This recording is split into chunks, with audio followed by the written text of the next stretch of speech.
yleisön pyynnöstä. Mulla on täällä Kojotsien Kimisku. Moi. Terve. Se oli aika helpohkon tuntunen. Vähän jännitti tuossa Infernossa, mutta sekin sitten keikahti ympäri. Joo, näin se meni. Nuke aloitettiin tosi hyvin ja ei vihollinen saanut siinä CT:llä oikein mitään aikaisesti. Saatiin aika hyvin rundeja ja CT meni ihan perus hyvin. Infisit oli kanssa, hyvin pidettiin CT ja ei siinä Terolla oikein ollut ongelmia. Sä otit tosi tärkeitä alkufräkejä koko ajan. Miten sattui tolleen? En mä tiedä. Vihut juoksi tähtämeen eteen. Vastaan tulee, mitäs veikkaa, tuleeko Zuu sieltä vastaan?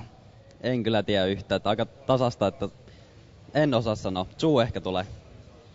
Mitä mieltä sä saat Suomen CSS-tasosta, että onko se mihin suuntaan menossa tällä hetkellä?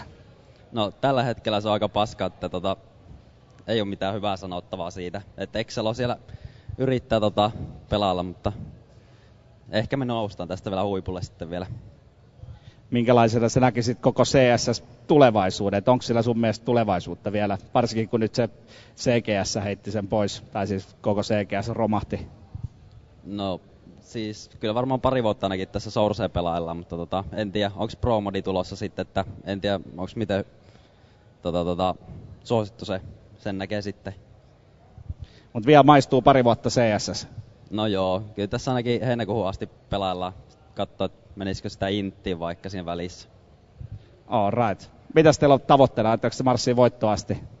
Totta kai, voittoa lähdetään aina hakemaan. All right, onnea sulle. Haluatko sanoa faneille jotain? Joo, eli Ronin kanavalle terkkuja, Sekydelle ja Asirekselle ja Malille ja Rosenille terkkuja. Terkkuu koko Kuakenetille. Mä kuittasin näin. Moi!